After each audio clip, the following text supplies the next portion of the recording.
السلام عليكم ورحمة الله وبركاته. أهلا بيكم شباب جريد 6 مع المنهج الجديد للترم الأول، وبنتكلم النهارده عن الجرامر، الفيديو الخاص بالجرامر اليونت 4.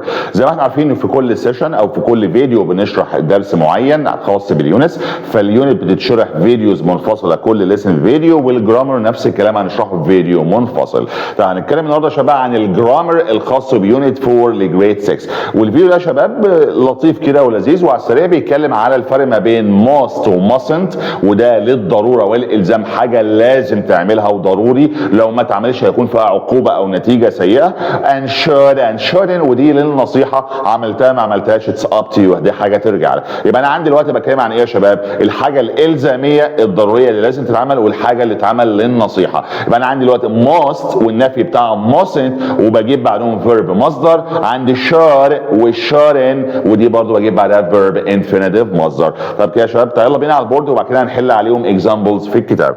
يبقى النهارده انا بتكلم على الجرامر الخاص بيونت 4 لجريد 6 يا شباب، واللي بيتكلم الفرق ما بين ايه must والنفي بتاعها ايه mustn't، وعندي هنا should والنفي بتاعها shouldn't. خلاص كده يا شباب، ده بالنسبه للقاعدتين دول should وshouldn't must وmustn't. طيب تعال بقى نفرق بينهم كده يا شباب كده في examples على البورد. زي ما احنا قلنا قبل كده ان انا عندي دلوقتي الحاجه الضروريه الالزاميه لازم استخدم must. الاربعه بجيب بعدهم verb ايه مصدر، هنا مصدر infinitive وهنا مصدر infinitive. دي اهم حاجه بقى يا شباب، بجيب بعدهم verb مصدر infinitive، لازم verb infinitive بعديهم verb مصدر. طيب ناخد example. لو مثلا اقول you must follow، لازم تتبع او تحترم the school rules، لازم تحترم قواعد او قوانين او تعليمات المدرسه، لازم تحترمها. هنا جبت must وجبت بعدها follow verb مصدر. طب لو عايز بقى اقول mustn't، you mustn't يعني ما ينفعش باي حال من الاحوال you mustn't throw rubbish on the ground، ما ينفعش ترمي القمامة على الارض، خليك نضيف بقى متبقاش معفن. خلاص يا شباب، يبقى عندنا ايه you mustn't throw rubbish on the ground. يبقى انا عندي must وعندي ايه mustn't. خلاص يا شباب، الاثنين جبت بعديهم verb infinitive مصدر you must follow you mustn't throw. طيب لو هنجيب بقى هنا should والshould يا شباب للنصيحة، خلاص للنصيحة. اقول مثلا she should take the medicine، هي لازم تاخد الدواء، انت تعبانه لازم تاخدي الدواء medicine، عشان لو ما خدتهوش هتتعبي، فبراحتك تاخديه ما تاخدوش احنا نصحناكي you should take the medicine. طيب he shouldn't، هو المفروض he shouldn't ايه he shouldn't waste his time، المفروض ما يضيعش وقته، حافظ على وقتك انت بقى براحتك بقى، احنا نصحناك تحافظ عليه save time او waste time it's up to you. فانا جبت بعد الشغل يا شباب take مصدر، وجبت بعد الشغل انت ايه waste مصدر. ده الفرق ما بين القاعده ما بين must وmustn't وshould وshouldn't. يلا بينا بقى على البورد ناخد examples من الكتاب ونتدرب عليها. اوكي الاكزامبلز عندنا يا شباب ايه موجوده جاهزه، هنحاول نحلها مع بعض ونفهمها عشان نتدرب عليها. طيب هنا بيجيب لي طبعا زي ما احنا عارفين سؤال التصحيح الكوريكت، كلمه بين قوسين ويبقوا جملتين ونتدرب عليهم وعشان نحلهم كويس في الامتحان ونجيب الفول مارك.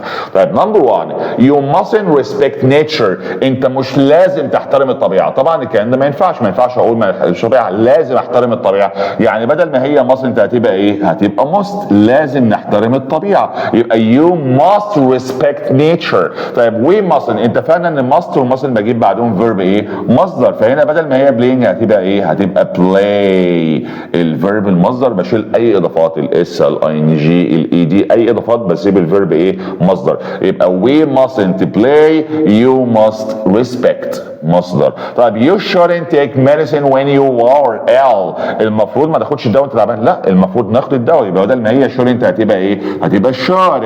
يبقى you should take medicine when you are ill. طيب people must، احنا اتفقنا ان must ومustn't verb مصدر، هنا wore ده الفيرب الماضي من يلبس. طب لو عايز اجيب المصدر هتبقى wear you must wear a seat belt when they travel by car.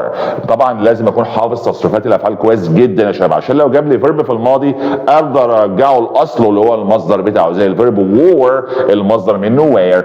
People must wear seat belt when they travel by car. طيب you mustn't eat fruits and vegetables they are healthy. احنا المفروض ما ناكلش خضار وفاكهه؟ لا المفروض ناكل خضار وفاكهه، يبقى you must eat fruit and vegetables they are healthy. طيب you must ده فعلا ان must وmustn't بجيب بعدهم فيرب مصدر. طب هنا جاب لي بقى التصريف الثالث لازم ارجعه لاصله. هنا بين بقى المصدر بتاعها ايه؟ بي. وناخد بالنا شباب من القاعده كويس جدا، بي الفيرب اللي هو فعل يكون، ده الفيرب الاساسي، ده اصل الفعل، بيكون في المضارع am او is او are، ده لو جمله مضارع. طب لو جمله ماضي بيبقى was او were. طب التصريف الثالث منهم بقى اللي هو بيبقى been. يبقى لو جاب لي يا شباب كلمه been دي بالامريكان او been بالبريتش النطقين صح، been او been، برجعها لاصلها اللي هو ايه؟ be. خلاص كده يبقى you must be you should be. خلاص كده we must use mobile phones in our classroom.